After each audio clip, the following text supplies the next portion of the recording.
All right, we are back for week 2, talking all about paraprofessionals, and we're going to keep it as professional as we can as we talk about situations that we may have seen in the classroom, how we train our assistants, and things we can do to support them, and hopefully make it as a team relationship as you can.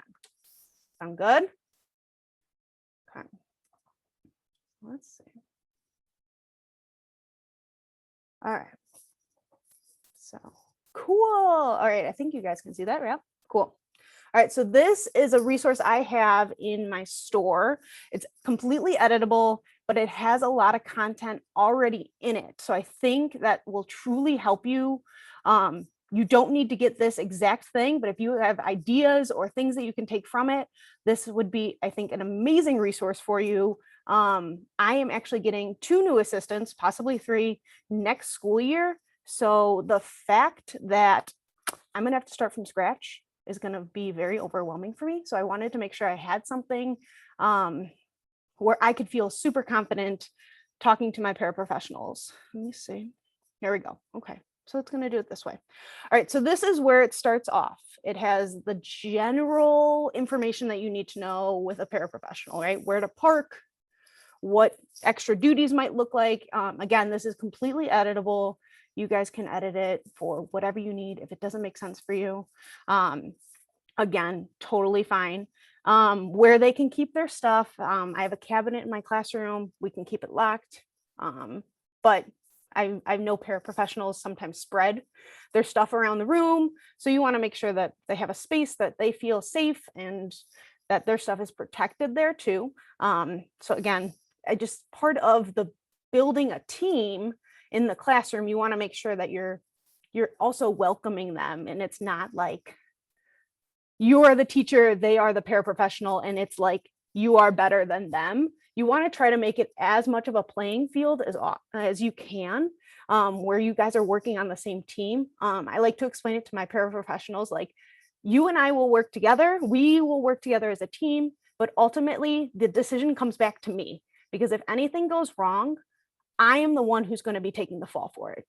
So, I'm just very firm and open with that right at the beginning. My paraprofessionals, when I first meet them, they always say that I'm very, very tense, very strict at the beginning.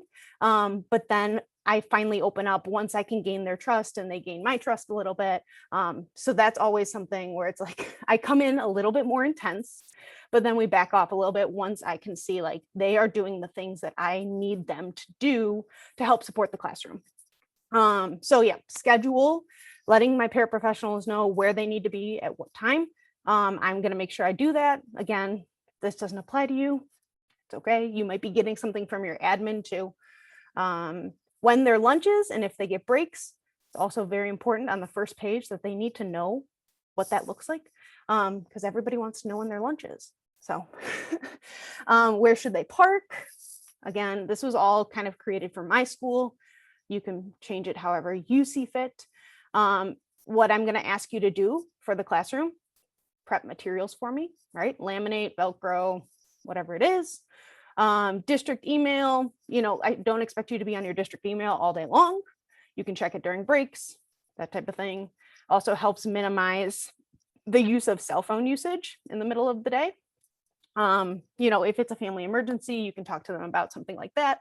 But we try to minimize the amount of cell phone usage during the day. Again, visitors at work, something I had to put in here because somebody's boyfriend wanted to come and hang out every day. So that was not something that was recommended at any point. So I had to put that in here. Kind of think of this like a handbook. Like you can always go back and say, hey, you signed this. I made you aware of this. This was an expectation. I don't know. You get what I mean. If they attend faculty meetings or institute days, in-service days, again, that's all there. Let me see. How did I get there? Okay. Did it totally skip? Okay. Never mind. Okay. Expectations, right? Expecting them that we are teachers all together, all of us, not just them. We can be a powerful team as long as we collaborate. When we start having issues, that's when the team falls apart, and the students see it. People outside our classroom see it. And I try to bring in that team aspect as much as possible because it's truly going to make the difference. Again, I had to put in gossip and criticism of me, of the students, whatever it is. I also say keep a tight control on our students outside the classroom, good, and behavior neat and clean, because there's been situations where my paraprofessional may have left a student in the middle of a crisis, and now we have nobody there to support the child. We have walkie-talkies, you could have called me, that type of thing. So that's why that's in there. Yep. So yeah, and then I am very blunt. If you have an issue with me, bring it to my attention. I'd rather you tell me and we can talk about it rather than you go tell your friends in the school, an administration without even talking to me about it.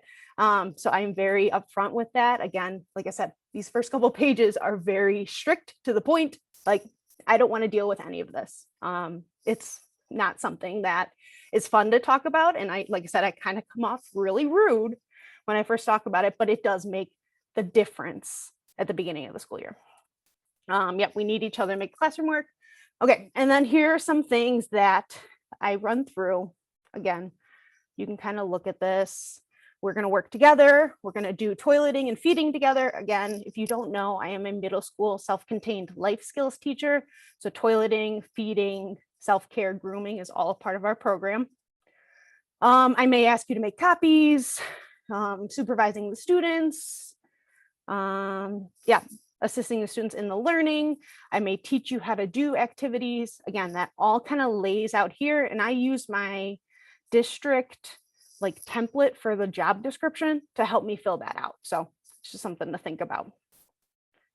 Again, editable, so you can pull things out if it doesn't apply to you. Individual responsibilities. So I have two different ones. They're very similar. Usually assistant 1 has been with me longer. And assistant 2 has been with me less time. So just something to think about, where I might give assistant 1 a little bit more responsibility if I know them. Leading activities, engaging with students. Again, this just kind of breaks down that first page just a little bit more. Cleaning up the classroom, setting up for the day, sanitizing, all of that kind of stuff. Okay. Role of the teacher. What is the expectation for me, right? That's something that they're probably going to want to know. What are you doing all day? As far as teaching, of course, that's what I'm doing, but I'm also responsible for this list of things. Again, you can go in through and edit whatever you see appropriate for your classroom or not for your classroom. I know there's, like I said, this is a ton of information, but it's good to be able to fall back on and say, I am responsible for setting an example of professionalism. Or I am responsible for talking to parents. You are not. And be able to have that conversation that if a parent asks you a question directly about their child or my teaching or something like that, direct them back to me. I know there's a very strict rule in my district that talks about, how paraprofessionals shouldn't be giving out confidential information about behaviors or situations that may have happened in the classroom. The classroom teacher is responsible for that. So again, this is kind of a good way to fall back on it. At the beginning of the year, I always have weekly team meetings. So that's me and my paraprofessionals, maybe even my related service, that, they can say what they want. I can say what I want. And then we kind of just leave it all on the table. It's an opportunity to open it up and have that meeting to say, hey, I saw you did this. Why did you do that? Or if there's a time that I need to teach them something, I can do that. And I typically do like a 20-minute meeting after school or a 20-minute meeting before school. Any opportunity that you have some time to touch base, to ask questions. I know I've talked about it before, but if there's an opportunity in the day when you have a related service and they're in your classroom running a group, if you can pull your assistants aside and do a couple things, again, another time for a weekly meeting. Again, this is how you can reach me, call me, text me, post a note on my desk, whatever, anything like that, email, whatever. Attendance, again, situations arise where you might have a person who is absent quite frequently. Make sure that they know they need to call the person who's in charge of attendance, as far as like for your building, a secretary, something like that, and not just call you. Because I've had that happen where it's like, I'm not responsible for your absence. You need to go make sure it's in our absentee system, that type of thing. Okay, questions so far? Anything? Okay. Time frame for specific para work, clerk work. Para go sit at a desk and cutting out laminating during the time we are in the classroom, and they should be working with students. Okay, so when you're looking for that clerical work time, like I said, it's going to be opportunities that you have a related service or somebody in the classroom running a group or an activity. If there's an opportunity where your students are going out for a special or lunch and an aide doesn't need to be with them, right? That's up to your discretion. That could be an opportunity where they can sneak away and help you out with some things. Again, it's going to be before or after school. I know they want to say they want to stay in their only contract hours. If you have a 15-minute buffer where they can do that, or if your students are working independently on something and everybody seems at a good spot and it's you and your aide, and you can say, hey, do you mind running this copy for me? Can you make this copy or send this to the office, whatever it is. Again, you got to find those little pockets of time to work, and that's going to be the best suggestion I got for you. Yeah, afternoon PD time. If you have that, that's amazing. I know not every district has that. I think we should all move to that, where we have like a half day on Wednesday and just get all of our planning periods on those times. Put it in their schedule. They can only do it when it's on their schedule. Yep, I would agree. You got to be very firm about it. And not that I'm trying to not make friends, but your job is to support the teacher. And the best way to do that is being able to, put it in their schedule and make it very firm. Brittany, do you have something else? You unmuted. Okay. Just want to make sure. It's okay. Okay. So then I go into, what does instruction look like? What does goal work look like?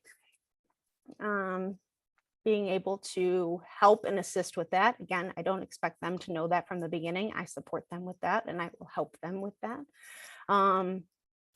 When I create the schedule at the beginning of the year and I want to start teaching my assistants how to monitor goal work or do a fluency station or run any activity, I always start with my students' independent work. So for 2-3 weeks, my students are just doing independent work. Anything, a worksheet, a pick up, put in task, a sorting, a matching, something simple that your kids can build confidence, and your aides can watch them and figure out how much prompting they need, which is the next page here, how much support they need, but then also, realizing that they can sit back and let the kid do it because they can. So again, this is just kind of how I run it. Every student teaches differently.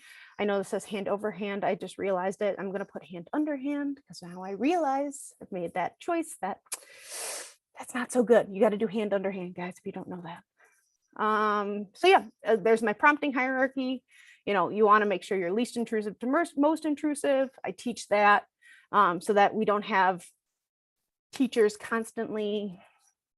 and assistants constantly yelling directions, verbal directions all the time. I talk about it in a blog post that I did where I have a silent period where nobody gets to talk. If you know my classroom, most of my students are nonverbal. They have communication devices, but this is an opportunity where it's not time for staff to gossip, not time for staff to interact with each other. If you need to ask a question, like go to the bathroom or whatever, I let my students do that. But this is a quiet time so that everybody can work or do what they need to do. Just another example of something I might do to restrict some of the gossip, I guess is the best way to describe it. Because when students are working or doing something and, what'd you do this weekend? Is going on in the background, my students lose focus. They want to join in on the conversation. They want to be a part of it. And there's a time and a place for all of that. I totally make a time and place for all of that. So typically after like the silent time, then I would have like a, let's talk about our weekend, or what do you want to do tonight? That type of thing. Okay. So then these next couple pages here are for specific disability types. So ABA, receptive and expressive, explaining what the difference is between there.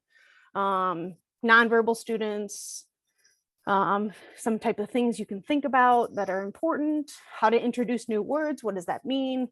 Again, if this doesn't apply to any of your classes, throw out these pages, but I think this is a great example of being explicit for how to teach certain things and what the expectation might be.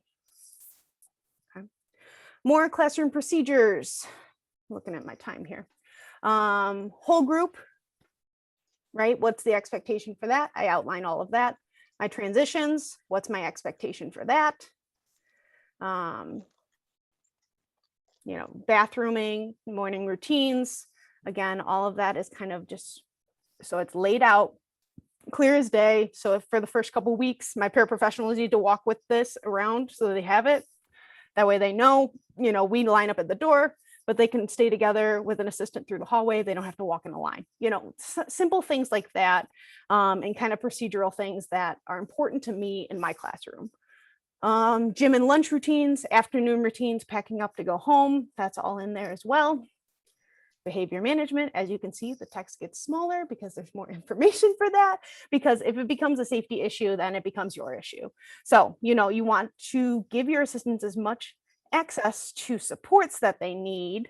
Yeah, I just read this line, keeping in mind that telling them shh is not a direction they know how to follow.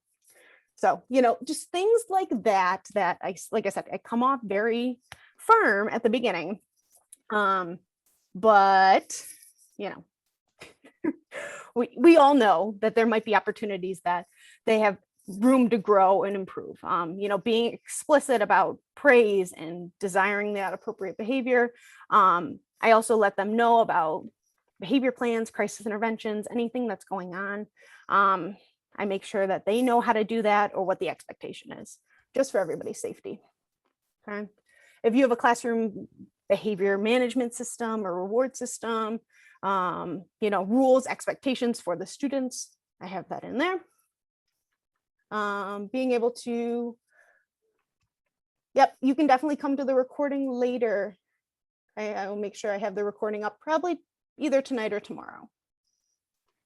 And then, yeah, so yeah, promoting independence. Again, it kind of goes into the prompting hierarchy, but it outlines all of that. Okay. Confidentiality. You know, I've had situations where assistants have gone out after work and had dinner, and they're talking about students at the local Chili's. You can't be doing that. You don't know who's around you. It could have been the family or the neighbor or somebody, and word got out, word came back to me that this was happening. You know, you don't want that situation to come. So, you know, being very direct that when you talk about our students or our classroom or anything that we do outside of school and outside of our room, truly is a reflection of us, right? Of the leaders in the room, the teachers, the assistants, the related service, everybody in the room. So if you say, oh, that kid is just horrible, horrible. I hate that kid. I hate that kid. And you're just venting, you know, to somebody that you trust, you know, you don't know who else is listening. You don't know where else that's going. So I said, always be careful too. If you're in the staff workroom or the staff lunchroom, be careful the stories that you tell, the picture you paint for our classroom, right? It's a reflection on the job that we are doing or how well or how poorly we are doing, right? There's going to be those hard days, those tough days. And I want my assistants to be able to come to me and, you know, explain that, or in the safety of our classroom, a phone call to me, wherever. I would rather have that than out in public doing something else. I know you all know that. Okay. I think we got 10 more minutes left. So I'm going to go through the rest of these. So any other expectations? I get a lot of, what do I do when there's downtime? Say we got 3 kids out and no job to do. This is a great opportunity to be like, hey, here are some things. Why don't you go do those things? Okay. I've also just included these recently, any login information, student iPad passwords. Again, my students have communication devices. So I want to make sure that, if there's logins and I'm not there that day, they know what the passcode is to get into their computer, their iPad, whatever it is. ID numbers, bus numbers. Again, it's like kind of like a catch-all that this will be a place that all of this information is stored and it's not secret, that people have it. Okay. Emergency protocols. Oh, okay. Interesting. You guys saw that? Mm-hmm. That was interesting. Okay. A gift from Zoom. All right, we're getting there. I think we got 10 minutes still. All right, so lockdowns, fire drills, tornado drills, behaviors, room clears, vomiting, seizures. Right? The usual that happens in a classroom that we all need to know what that looks like and what the expectation is. All right, I think, is that it? Yeah, that's it. Woo! All right, questions before we wrap this up. And I stop recording. Any other questions? I'm going to bring you guys back over here. I think I can do that now. Whoa. Okay. Because I want to make sure I leave at least a little time that if anybody has any specific questions that they don't want to be recorded, we can make sure we get to those. Fabulous. And I think that's it. Thank you guys so much. I appreciate it.